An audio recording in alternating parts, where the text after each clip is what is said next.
آپ نے پہلے اسے دودھ پلایا، جب وہ سیر ہو گئی تو اپنے ساتھیوں کو پلایا، جب وہ بھی سیر ہو گئے تو آپ نے دودھ نوش فرمایا۔ پھر اس برتن کو تھنوں کے نیچے رکھ کر دودھ دوہا، وہ برتن دوبارہ بھر گیا۔ برتن ام معبد کے پاس چھوڑ کر آپ آگے روانہ ہوئے۔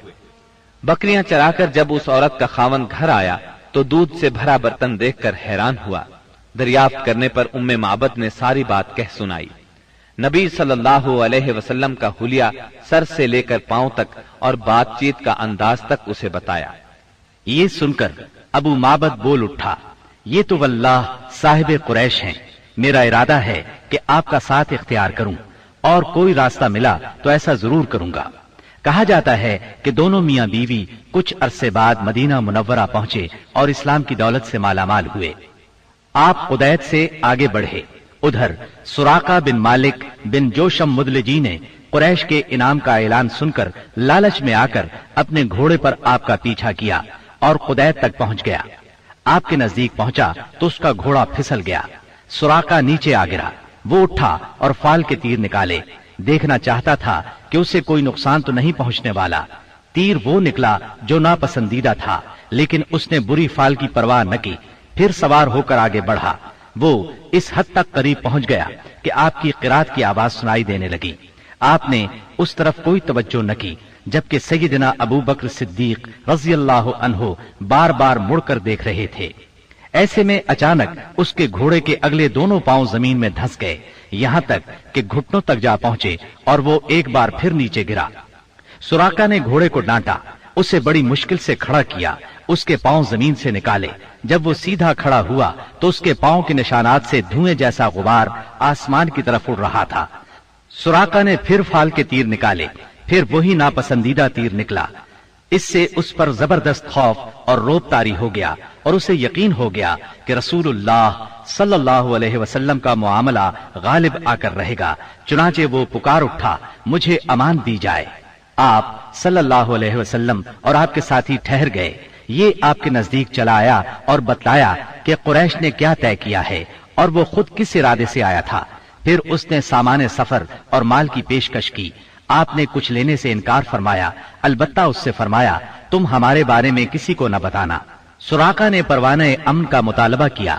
آپ نے عامر بن فہیرہ کو حکم دیا اور انہوں نے چمڑے پر لکھ دیا۔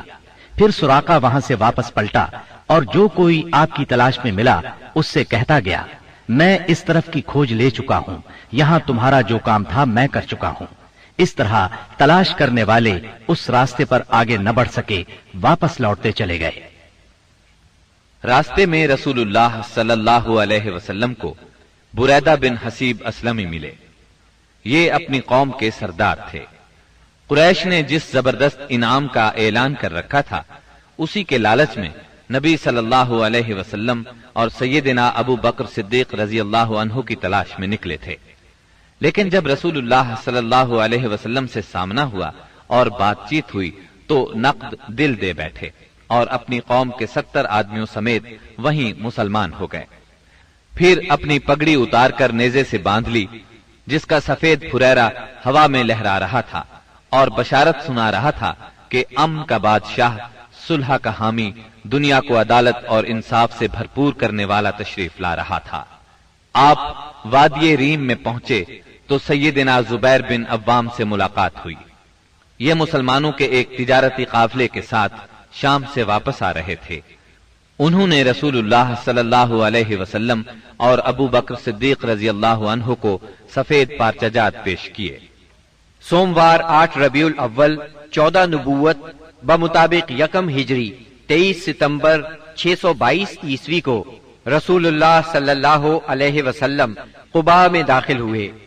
ادھر اہل مدینہ نے جب سے رسول اللہ صلی اللہ علیہ وسلم کی روانگی کی خبر سنی تھی، روزانہ صبح ہی صبح ہرہ کی طرف نکل جاتے تھے اور جب سخت دوپہر ہو جاتی تو واپس پلٹ آتے۔ ایک روز طویل انتظار کے بعد لوگ اپنے اپنے گھروں کو واپس جا چکے تھے کہ ایک یہودی اپنے کسی ٹیلے پر کچھ دیکھنے کے لیے چڑھا۔ کیا دیکھتا ہے کہ رسول اللہ صلی اللہ علیہ وسلم اور آپ کے ساتھی سفید کپڑوں میں ملبوس چلے آ رہے ہیں۔ اس نے بے خود ہو کر نہایت بلند آواز سے کہا، عرب کے لوگوں، یہ رہا تمہارا نصیب، جس کا تم انتظار کر رہے تھے۔ مسلمانوں نے اس کی آواز سنی تو ہتھیار اٹھا کر استقبال کے لیے دوڑ پڑے۔ سب نے مل کر اللہ اکبر کا نعرہ لگایا۔ پھر یہ لوگ ہرہ تک چلے آئے اور وہیں آپ سے ملاقات کی۔ اس کے بعد آپ داہنی جانب مڑ گئے اور قباء میں بنی عمرو بن عوف کی آبادی میں قیام فرمایا۔ آپ سیدنا ابو بکر صدیق رضی اللہ عنہ کے ساتھ دوسرے لوگوں کے درمیان میں بیٹھ گئے۔ اب ہوا یہ کہ جو بھی آتا سیدنا ابو بکر صدیق کو اللہ کا رسول خیال کر کے انہیں سلام کرتا، اس لیے کہ آپ کے بالوں میں سفیدی آ چکی تھی۔ جب اللہ کے رسول صلی اللہ علیہ وسلم پر دھوپ آ گئی اور ابو بکر رضی اللہ عنہ نے آپ کو دھوپ سے بچانے کے لیے چادر تانی تو لوگوں کو معلوم ہوا کہ یہ اللہ کے رسول ہیں۔ اس کے بعد قباء میں آپ نے کلثوم بن حدم رضی اللہ عنہ کے ہاں قیام فرمایا۔ اس سلسلے میں دوسری روایت یہ ہے کہ سعد بن خیثمہ رضی اللہ عنہ کے مکان پر قیام فرمایا۔ وہاں آپ نے 4 دن قیام فرمایا اور مسجد قباء کی بنیاد رکھی اور اس میں نماز پڑھی۔ نبی اکرم صلی اللہ علیہ وسلم نے فرمایا، جو شخص قباء میں 2 رکعت نماز پڑھے اسے عمرے کا ثواب ہوگا۔ نبی کریم صلی اللہ علیہ وسلم کے بعد سیدنا علی رضی اللہ عنہ مکہ مکرمہ میں 3 روز ٹھہرے۔ اس دوران میں مکے کے لوگوں کی جو امانتیں رسول اللہ صلی اللہ علیہ وسلم کے پاس تھیں ان کو ادا کیا، پھر پیدل چل پڑے اور قباء میں رسول اللہ صلی اللہ علیہ وسلم سے آ ملے۔ انہوں نے کلثوم بن حدم رضی اللہ عنہ کے مکان پر قیام کیا۔ رسول اللہ صلی اللہ علیہ وسلم 5ویں دن یہاں سے روانہ ہوئے۔ یہ جمعے کا دن تھا۔ اللہ کے حکم پر روانہ ہوئے۔ ابو بکر صدیق رضی اللہ عنہ آپ کے پیچھے بیٹھے تھے۔ آپ نے اپنے ننھیال بنو نجار کے پاس پیغام بھجوایا۔ وہ لوگ تلواریں لٹکائے حاضر ہوئے۔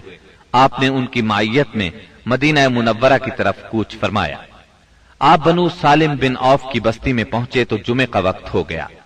آپ نے وہیں بطن وادی میں جمعے کی نماز پڑھائی جس میں 100 آدمی شریک تھے۔ جمعے کے بعد نبی کریم صلی اللہ علیہ وسلم نے مدینے کا رخ کیا۔ اس وقت تک لوگ استقبال کے لیے امڑ آئے تھے۔ گھر اور گلی کوچے حمد و تسبیح سے گونج رہے تھے اور انصار کی بچیاں خوشی و مسرت سے یہ اشعار پڑھ رہی تھیں۔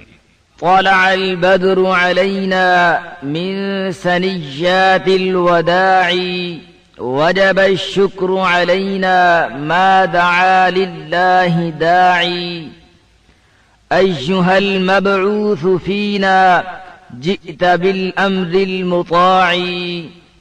ہم پر مدینے کے اطراف سے 14ویں کا چاند طلوع ہوا۔ جب تک اللہ کو پکارنے والا پکارے ہم پر شکر واجب ہے۔ اے ہم میں بھیجے گئے نبی، آپ واجب الاطاعت دین لے کر آئے ہیں۔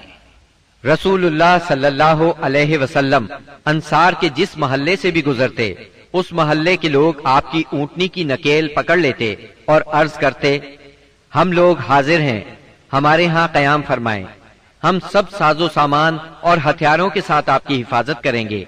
جواب میں آپ فرماتے، اونٹنی کا راستہ چھوڑ دو، یہ اللہ کی طرف سے معمور ہے۔ آپ کے اس فرمان کا مطلب یہ تھا کہ اللہ کو جہاں منظور ہوگا یہ وہاں خود رکے گی۔ چنانچہ اونٹنی اس جگہ رکی جہاں آج مسجد نبوی ہے۔ یہاں پہنچ کر وہ بیٹھ گئی، لیکن آپ نیچے نہیں اترے یہاں تک کہ وہ اٹھ کر تھوڑی دور تک چلی، پھر پلٹ آئی اور پھر اسی جگہ بیٹھ گئی جہاں پہلے بیٹھی تھی۔ اس کے بعد آپ نیچے تشریف لے آئے۔ اب لوگوں نے آپ کو اپنے اپنے گھر لے جانے کے لیے درخواست شروع کی۔ ایسے میں سیدنا ابو ایوب انصاری رضی اللہ عنہ نے جلدی سے اونٹنی کا کجاوا اٹھا لیا اور اپنے گھر لے گئے۔ اس پر آپ نے فرمایا، آدمی اپنے کجاوے کے ساتھ ہے۔ ادھر سیدنا اسعد بن زرارہ رضی اللہ عنہ نے آ کر اونٹنی کی نکیل پکڑ لی، چنانچہ یہ اونٹنی انہی کے پاس رہی۔ صحیح بخاری میں سیدنا انس رضی اللہ عنہ سے روایت ہے کہ نبی صلی اللہ علیہ وسلم نے فرمایا، یہاں سے ہمارے کس آدمی کا گھر زیادہ قریب ہے؟ سیدنا ابو ایوب انصاری رضی اللہ عنہ فوراً بول اٹھے، اے اللہ کے رسول، میرا یہ دیکھیے، یہ رہا میرا مکان اور یہ رہا میرا دروازہ۔ نبی کریم صلی اللہ علیہ وسلم نے فرمایا، جاؤ اور ہمارے لیے قیلولہ کی جگہ تیار کرو۔ انہوں نے عرض کی، آپ دونوں حضرات تشریف لے چلیں، اللہ برکت دے۔ اس طرح میزبانی کا شرف سیدنا ابو ایوب انصاری رضی اللہ عنہ کے حصے میں آیا۔ جب رسول اللہ صلی اللہ علیہ وسلم مدینہ منورہ میں قیام پذیر ہو چکے تو آپ نے سیدنا زید بن حارثہ اور سیدنا ابو رافع رضی اللہ عنہما کو مکہ معظمہ بھیجا۔ وہ نبی کریم صلی اللہ علیہ وسلم کی دونوں صاحبزادیوں سیدہ ام کلثوم اور سیدہ فاطمہ، ام المومنین سیدہ سودا، ام ایمن اور سیدنا اسامہ بن زید رضی اللہ عنہ کو ساتھ لے آئے۔ ان کے ہمراہ سیدنا ابو بکر صدیق رضی اللہ عنہ کے فرزند عبد الرحمن بن ابی بکر بھی اپنے گھرانے کے افراد سیدہ ام رومان، سیدہ عائشہ اور سیدہ اسماء رضی اللہ عنہن کو لے کر مدینہ منورہ آ گئے۔ اب نبی اکرم صلی اللہ علیہ وسلم کی مدنی زندگی شروع ہوئی۔ اس دور کو 3 حصوں میں تقسیم کیا جا سکتا ہے۔ پہلا دور، اس میں فتنے بپا کیے گئے، اندر سے رکاوٹیں کھڑی کی گئیں اور باہر سے آ کر دشمنوں نے مدینہ منورہ کو صفحہ ہستی سے مٹانے کے لیے چڑھائیاں کی۔ یہ دور صلح حدیبیہ ذیقعد 6 ہجری پر ختم ہو جاتا ہے۔ دوسرا دور، اس میں بت پرست قیادت کے ساتھ صلح ہوئی۔ یہ دور فتح مکہ 8 ہجری پر ختم ہوتا ہے۔ اس دور میں دنیا کے بادشاہوں کو دین کی دعوت دی گئی۔ تیسرا دور، اس میں اللہ کی مخلوق دین میں فوج در فوج داخل ہوئی۔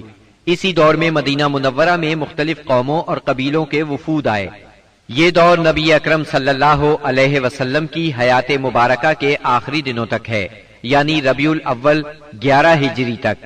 مدینہ منورہ پہنچنے کے بعد نبی کریم صلی اللہ علیہ وسلم نے سب سے پہلے مسجد تعمیر کرنے کا فیصلہ فرمایا۔ جس جگہ آپ کی اونٹنی بیٹھی تھی وہ جگہ بنو نجار کے 2 یتیم بچوں سہل اور سہیل کی تھی۔ آپ نے اس زمین پر مسجد بنانے کا ارادہ فرمایا۔ آپ نے بنو نجار کے لوگوں کو بلا بھیجا۔ وہ حاضر خدمت ہوئے تو آپ نے ان سے مسجد کی تعمیر کی بات کی۔ انہوں نے زمین بطور ہبہ قبول کرنے کی درخواست کی، لیکن آپ نے اس زمین کو بغیر قیمت کے لینا پسند نہ فرمایا۔ آپ نے یہ زمین قیمتاً خریدی اور بنفس نفیس مسجد کی تعمیر میں شریک ہوئے۔ اس زمین میں مشرکین کی چند قبریں اور غرقد کے چند درخت بھی تھے۔ رسول اللہ صلی اللہ علیہ وسلم نے مشرکین کی یہ قبریں اکھڑوا دیں اور کھجوروں اور درختوں کو کاٹ کر قبلے کی جانب لگا دیا۔ پھر مسجد کی تعمیر شروع ہوئی۔ آج اس مسجد کو دنیا اسلام مسجد نبوی کہتی ہے۔ نبی اکرم صلی اللہ علیہ وسلم نے مسجد کے بازو میں چند مکانات بھی تعمیر کیے جن کی دیواریں کچی اینٹوں کی تھیں۔ ان پر کھجور کے تنے رکھے گئے، پھر ان پر کھجور کی شاخیں اور پتے بچھائے گئے۔ یہ ازواج مطہرات کے حجرے تھے۔ ان حجروں کی تعمیر مکمل ہو جانے کے بعد آپ صلی اللہ علیہ وسلم سیدنا ابو ایوب انصاری رضی اللہ عنہ کے مکان سے یہاں منتقل ہوئے۔